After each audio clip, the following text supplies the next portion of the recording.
En Pologne, d'après les Américains, des mouvements de troupes soviétiques aux frontières. Sommet franco-britannique, entente cordiale selon Madame Thatcher. Le rameur de l'Atlantique à 30 km de l'exploit.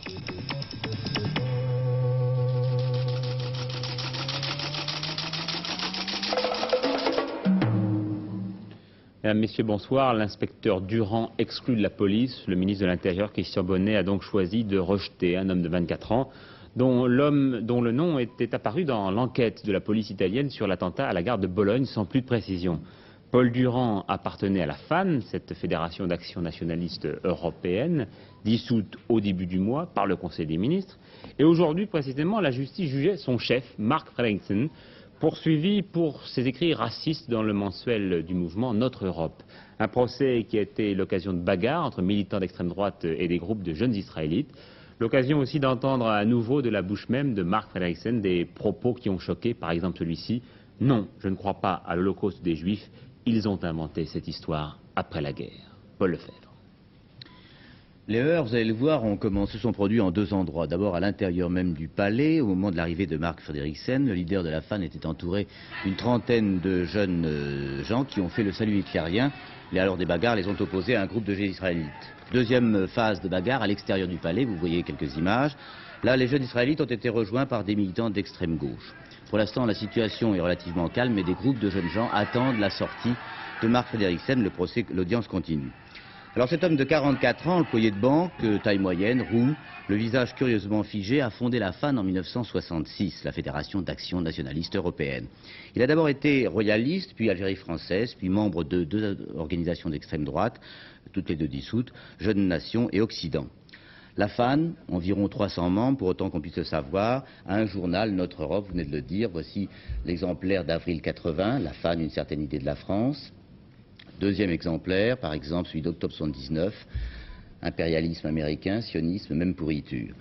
Elle avait deux éditorialistes, Fredriksson d'abord, et celui que vous avez cité, Paul-Louis Durand, cet inspecteur qui vient d'être exclu de la police. Durand était certainement celui qui avait le plus de contact avec les organisations d'extrême droite italiens, et également avec ce qu'on appelle l'international noir, c'est-à-dire cette espèce d'organisation qui regroupe plusieurs pays d'Europe, les partis de plusieurs pays d'Europe. C'est d'ailleurs cet international noir qui, ce matin, a menacé de mort si Fredriksson était condamné, par exemple le couple Klarsfeld ou Albert Lévy, le secrétaire général du MRAP. Fredriksson est poursuivi pour apologie de crimes de guerre et incitation à la haine raciale dans des articles publiés dans cette revue. Il risque au maximum 1 an de prison et 300 000 francs. Et il ne s'est pas rétracté du tout aujourd'hui? Pas du tout. Aujourd'hui, 3 phrases m'ont particulièrement frappé. Je représente les nationaux-socialistes persécutés depuis la guerre. Deuxième phrase à laquelle vous avez fait allusion, les Juifs ont inventé leur mort et les camps de concentration pour toucher de l'argent de la part des Allemands. Troisième phrase, la logique elle-même refuse le mythe de l'extermination en si peu de temps de gens.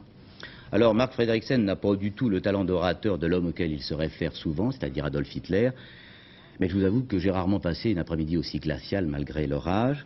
Deux associations semblent regrouper maintenant, depuis la dissolution de la FAN, ces militants, le Centre de culture européenne et les faisceaux nationalistes européens. Je pense qu'on en reparlera. À l'opposé de l'échiquier politique, de nouvelles interpellations ce matin à Paris pour un couple de jeunes gens soupçonnés d'appartenir au groupuscule Action Directe. Deux interpellations qui n'ont toutefois pas de rapport avec les coups de feu ce matin contre l'école militaire. Coups de feu qui auraient été tirés par 4 jeunes gens qui ont laissé derrière eux des tracts d'Action Directe précisément.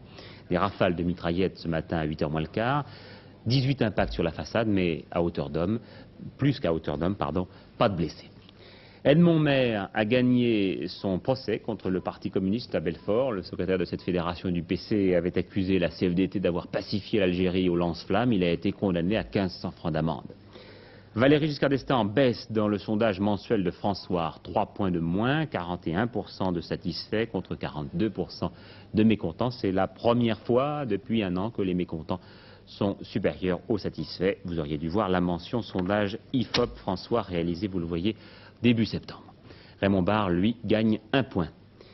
La visite de Mme Thatcher en France, eh bien depuis 1h30, elle est maintenant à Bordeaux pour assister au Conseil franco-britannique en compagnie de Raymond Barre. Ce matin, elle avait rencontré le chef de l'État. L'entente cordiale se porte bien, merci, nous a-t-elle déclaré.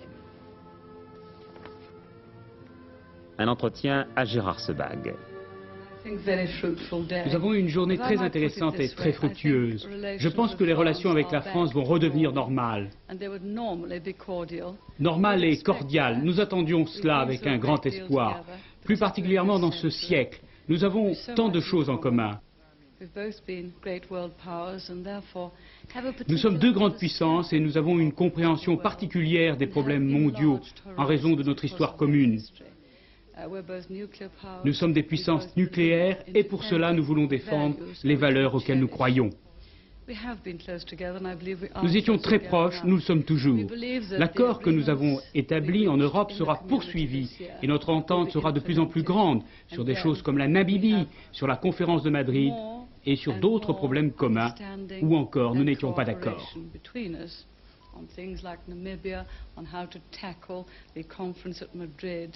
And on a number of collaborative projects on which we've been successful in the past. Vous pensez que la confiance est revenue? J'ai dit tout à l'heure que l'entente cordiale avait un cœur solide. Cela sera traduit par pleine forme, et je préfère cœur car les sentiments ont plus d'importance que la forme. Peu de temps après, le Premier ministre britannique tenait une conférence de presse en compagnie du président Giscard d'Estaing qui, à son tour, a parlé du climat de ce 5e sommet franco-britannique. J'ai trouvé dans ces entretiens un encouragement à poursuivre notre effort pour mettre fin à l'anomalie que constitue dans le monde actuel l'effacement de l'Europe dans les grandes affaires internationales. Et j'ai indiqué à Mme Thatcher combien nous apprécierions toute contribution que la Grande-Bretagne apporte avec nos autres partenaires de la communauté à redresser cette situation d'effacement et à affirmer davantage la présence de l'Europe dans les grandes affaires du monde. Autre rapport en voie d'amélioration, ceux qu'entretiennent la France et l'Algérie. Je vous disais hier qu'un accord avait été conclu entre Jean-François Poncet et les autorités d'Alger. Et bien ce soir, Lionel Stoléru revient sur les détails des modalités qui intéressent les travailleurs algériens en France. C'est pour la France et aussi pour l'Algérie.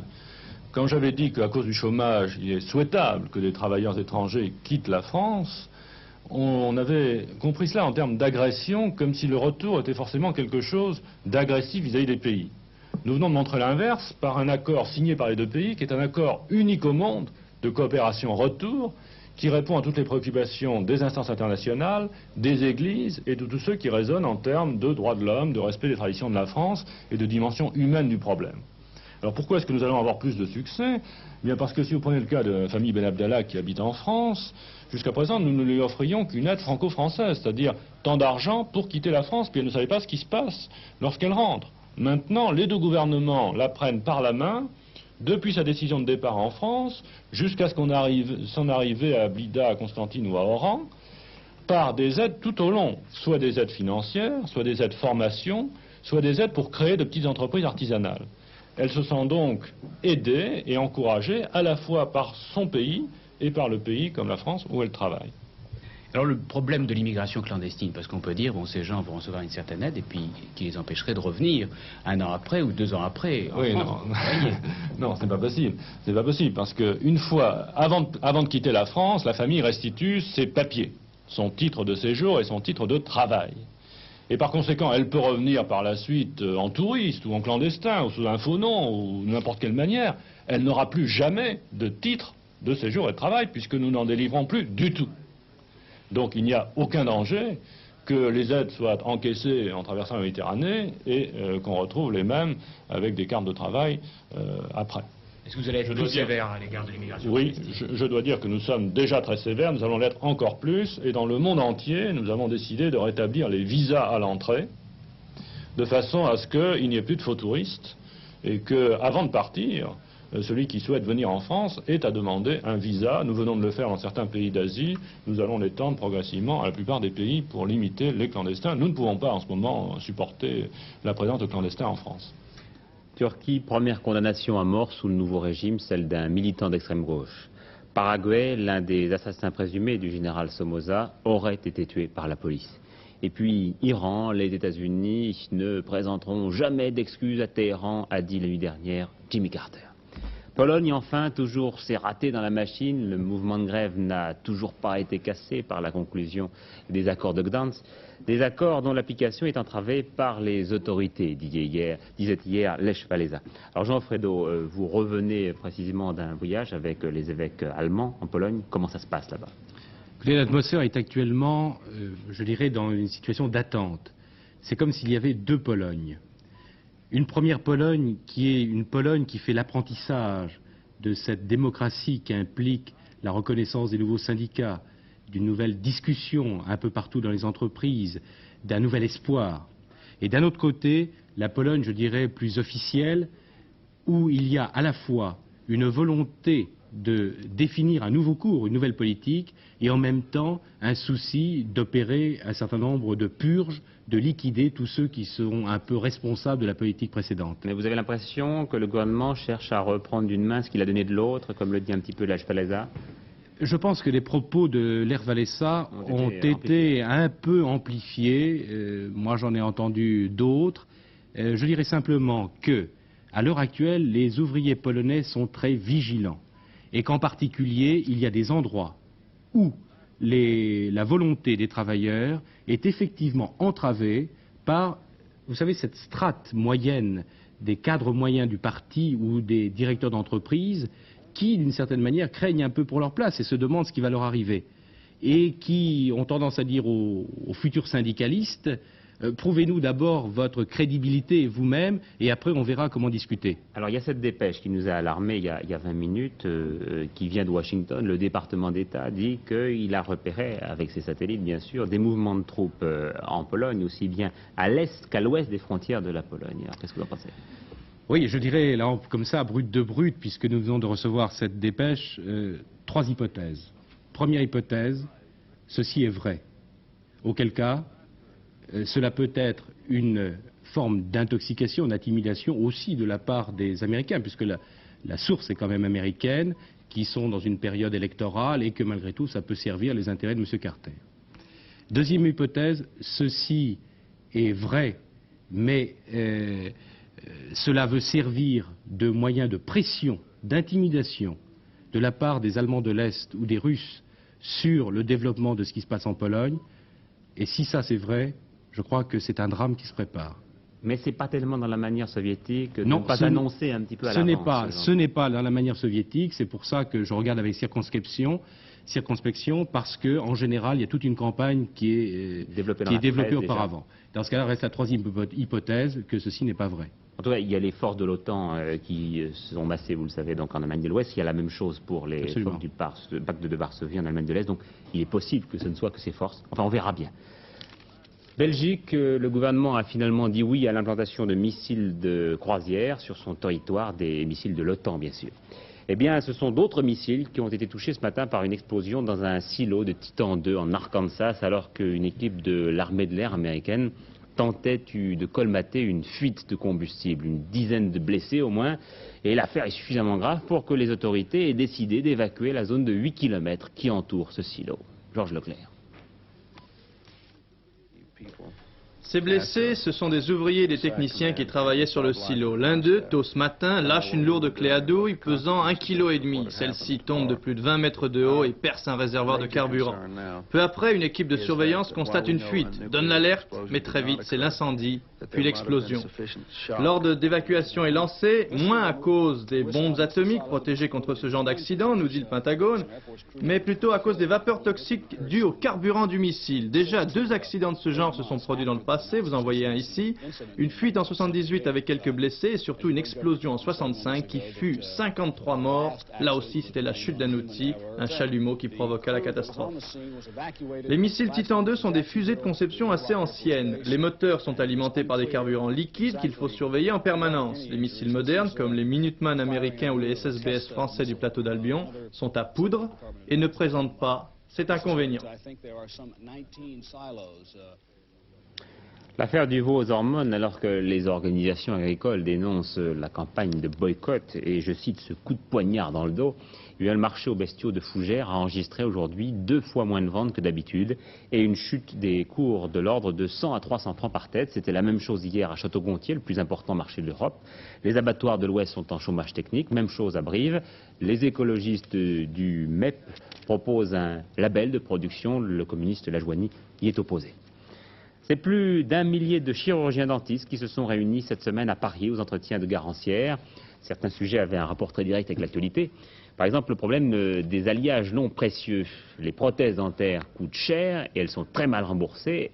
On peut aujourd'hui payer un peu moins cher si l'on admet de se passer de l'or. Une enquête de Martine Alain Regnault. Des bijoux dans la bouche, on en verra de moins en moins. Chaque charnière de cette prothèse en or vaut à elle seule près de 600 francs et le tout des centaines de milliers de francs. Et le prix augmente tous les jours. Même chose pour toutes les prothèses, motif, le métal est précieux. Mais il y a une solution technique et financière à ce problème, le recours aux alliages non précieux, en particulier au nickel-chrome. On peut voir ici la préparation d'un bridge fait avec ce métal. Comme pour l'or, maquette de cire coulée, fonte de l'alliage, refroidissement, démoulage, se succèdent pour aboutir à la fabrication de ces prothèses dont les propriétés sont, à une exception près, on le verra, tout à fait convenables. Actuellement, nous réalisons d'une façon tout à fait courante des prothèses à la fois esthétiques et fonctionnelles en céramique sur nickel-chrome, comme celle que je vous présente. Ce modèle est un modèle de démonstration pour les étudiants. Je vais vous faire voir exactement la même chose dans la bouche d'une patiente. Vous voyez une infrastructure en acier avec un habillage de céramique qui ne pose actuellement, à mon sens, ce n'est peut-être pas l'avis de tout le monde, aucun problème. L'or, c'est fini? L'or, ça n'est pas fini. L'or, c'est à la fois un snobisme et une facilité. C'est un snobisme parce que c'est un métal précieux, ça date de l'Antiquité, l'or a toujours été le métal précieux par excellence. Et d'autre part, c'est une facilité parce qu'il est certain que techniquement, aussi bien au cabinet qu'au laboratoire, avec l'or, il n'y a pas de problème. Et oui, il y a malgré tout avec les métaux non précieux un problème, l'alliance difficile avec la céramique. L'or adhère bien, le nickel-chrome moins bien, mais le prix nettement inférieur veut que l'on cherche des solutions, comme ici, celle d'une pellicule d'or. L'or est à peu près, pour un alliage d'or platiné, comme nous l'utilisons pour faire une reconstitution céramo-métallique, est à environ 150 francs le gramme, alors qu'un alliage en nickel-chrome coûte au maximum 10 francs le gramme. Compte tenu du fait que l'or est 2 fois plus lourd que le nickel-chrome, la différence est de 1 à 30. Une reconstitution sur alliage non précieux revient, en ce qui concerne le métal, bien sûr, 30 fois moins cher qu'une reconstitution en or. Il est évident que le prix de l'or va augmenter probablement avec celui du pétrole, puisque les cours en sont parallèles, et nous allons arriver à un moment où, sur le plan socio-économique, nous serons bien obligés de venir aux solutions au niveau des alliages non précieux. En attendant que la sécurité sociale s'attendrisse et rembourse, il reste la solution de la sagesse, se faire soigner régulièrement dès le plus jeune âge pour éviter les prothèses, précieuses ou non. Pourquoi tu viens voir le dentiste? Parce que quoi? Parce qu'il soigne mes dents. Après les Américains, les Soviétiques, les Allemands de l'Est, les Vietnamiens, etc., les Cubains, à leur tour, dans l'espace, grâce à Moscou, un vaisseau spatial Soyouz, a en effet été placé sur orbite la nuit dernière, avec à son bord un Soviétique et ce Cubain, facilement reconnaissable. La suite de notre grande enquête sur les surrégénérateurs, une grande enquête dont le point d'orgue sera question de temps, lundi à 20h30. Vous savez que nous avons accompagné 4 parlementaires, RPF, UDF, RPR, UDF, PS et PC, tout autour du monde, pour essayer de savoir ce que faisaient les autres grandes nations. Et bien ce soir, d'un endroit bien symbolique, Hiroshima, Charles Villeneuve nous présente les tenants et les aboutissants de cette enquête. Hiroshima, c'est ici, il y a 35 ans, que la première bombe atomique est tombée. 200 000 morts depuis témoignent de cette utilisation maléfique du nucléaire. Mais ce pays, le Japon, qui pourtant a expérimenté dans sa chair la bombe atomique et qui en conserve les traces, n'a pas hésité à se lancer dans l'utilisation pacifique du nucléaire. Et depuis a construit 21 centrales nucléaires. C'est plus qu'en France. Mais comme la France, le Japon s'est mis maintenant à construire le surgénérateur. C'est un choix qui est contesté, c'est un choix qui provoque un débat. Et parce qu'il provoque un débat, Antenne 2 et Europe 1 ont décidé de demander à 4 députés français représentant les 4 grandes familles politiques françaises de faire un tour du monde du nucléaire.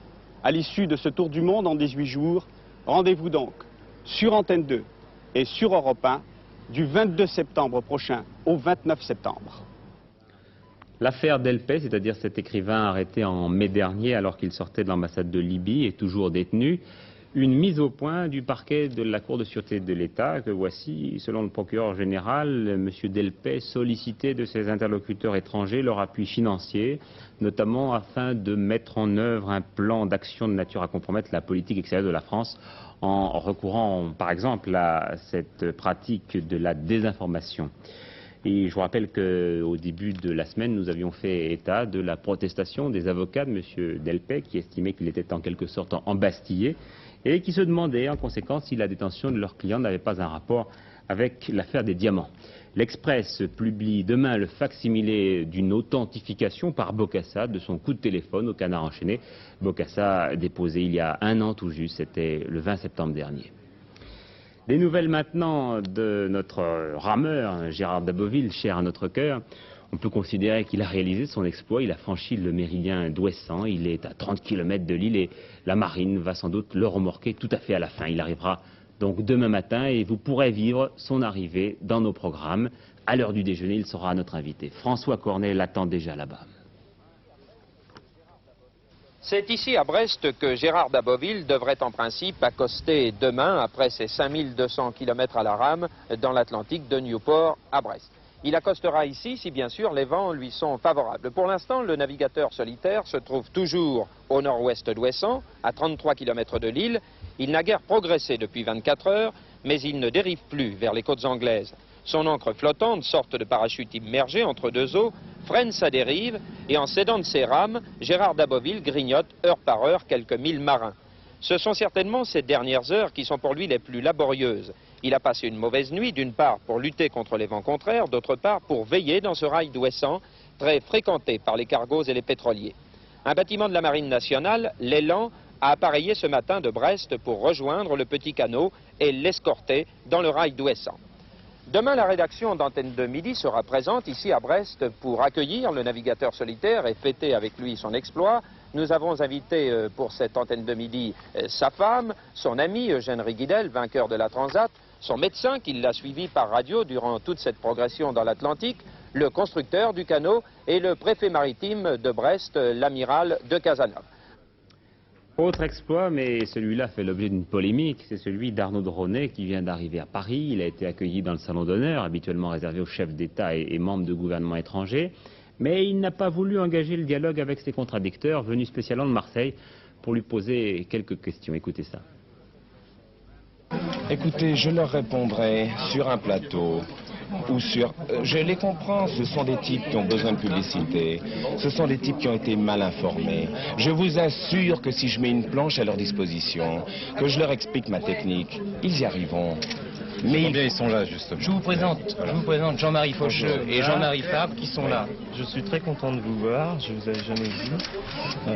J'ai quelques questions techniques, effectivement, à vous poser. Écoutez, vous me les poserez devant ma planche. Hein. J'aimerais que vous voyiez un petit peu. Avant, vous savez, de dire des choses comme ça, avant de vous lancer publiquement en attaquant un homme qui a pendant 12 jours risqué sa vie, il ne faut pas faire des choses à la légère. Vous savez, il faut s'informer, il faut comprendre un petit peu ce qui s'est passé. Alors justement, Arnaud Dronet n'a pas voulu poursuivre le débat sur notre plateau, mais il nous avait accordé ce matin sa toute première interview télévisée. C'était à Los Angeles lors de son escale et Claude Guénière l'attendait. Souffert, j'ai reçu un énorme coup de pied dans le derrière. C'est dur la mer, on ne plaisante pas avec la mer. Hein. J'ai souffert, mais très durement. Montrez-moi vos mains. Mes mains, je peux vous montrer, il y a déjà une semaine que je suis rentré, ça part pas. Hein. C'est de la corne. Hein, j'ai des blessures un peu partout. J'ai été brûlé au 2e degré. Il y a un médecin qui l'a constaté. Par exemple, les spécialistes s'étonnent que vous avez, paraît-il, jeté votre sextant à la mer. Est-il possible effectivement de se diriger avec une planche à voile de nuit en naviguant avec les étoiles et de jour avec les vents et les courants? Oui. Alors écoutez, les Polynésiens, eux, l'ont fait. Je n'ai pas la prétention d'être un navigateur. Hein.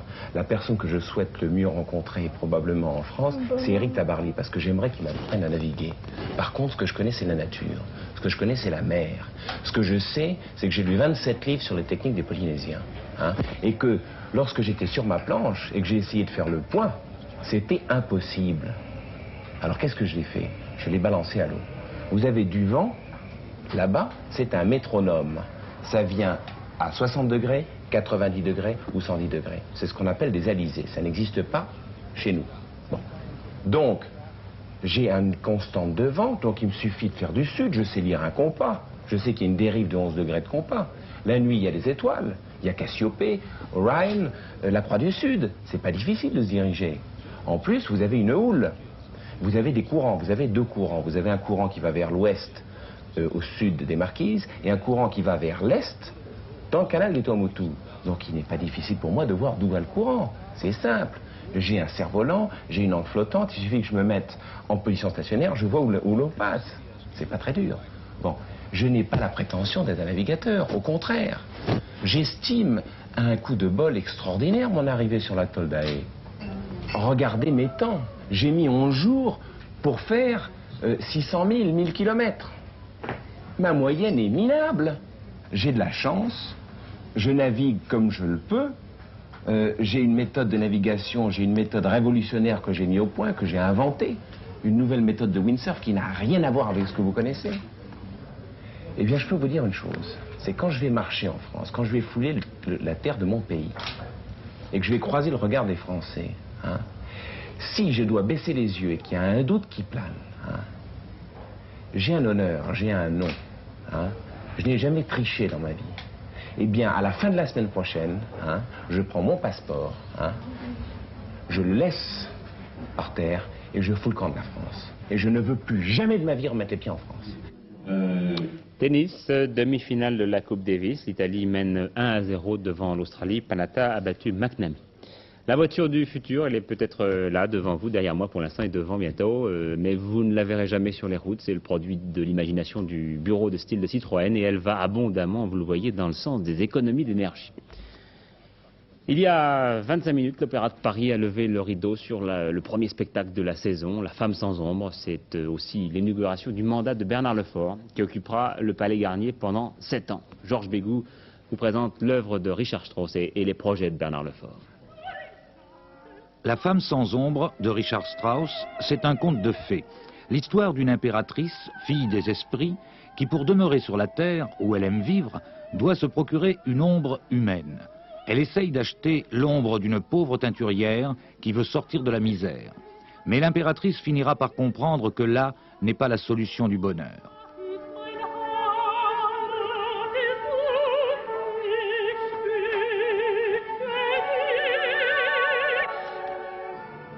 Pour inaugurer son mandat au Palais Garnier, Bernard Lefort a choisi cet opéra parce qu'il lui trouve des qualités musicales et dramatiques exceptionnelles, mais aussi parce qu'il y est sentimentalement attaché. La Femme sans ombre était au programme en 72 lors de son dernier passage dans cette grande maison. Aujourd'hui, Bernard Lefort s'y installe pour 7 ans et ses projets sont placés sous le signe de l'ouverture. Je souhaite qu'on sache au début de mon mandat que les années qui vont venir seront une ouverture permanente sur le plan artistique vers un répertoire nouveau, dans des distributions très largement renouvelées, sur le plan des lieux dans lesquels nous allons nous montrer également beaucoup de nouveaux lieux, donc une ouverture sur, je l'espère, des publics très diversifiés, très différents, depuis le Palais des Sports, à la Maison de Créteil, au Bouffe du Nord, au Théâtre des Champs-Élysées, au Palais des Congrès. Donc je crois que nous allons vers le public au lieu d'attendre qu'il vienne vers nous.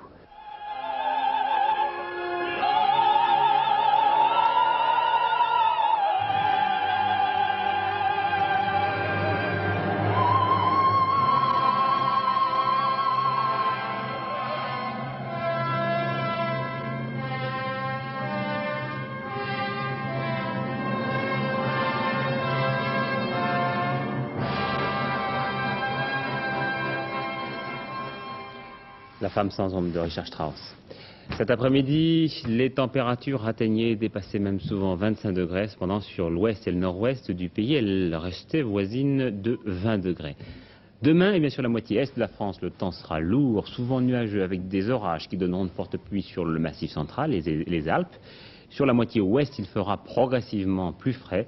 Des éclaircies alterneront, comme on dit, avec des passages nuageux et quelques averses. Demain, je vous le rappelle, donc au cours de notre antenne de midi, l'arrivée de Gérard d'Aboville avec tous ses invités, qui seront donc nos invités spéciaux demain à 12h45. Pour le moment, le dernier journal de ce vendredi soir, c'est celui de Patricia Chardonnay, vers 22h45. Léon Zitrone sera là demain soir à 20h et je vous retrouverai peut-être lundi, si vous le voulez bien. Bonsoir.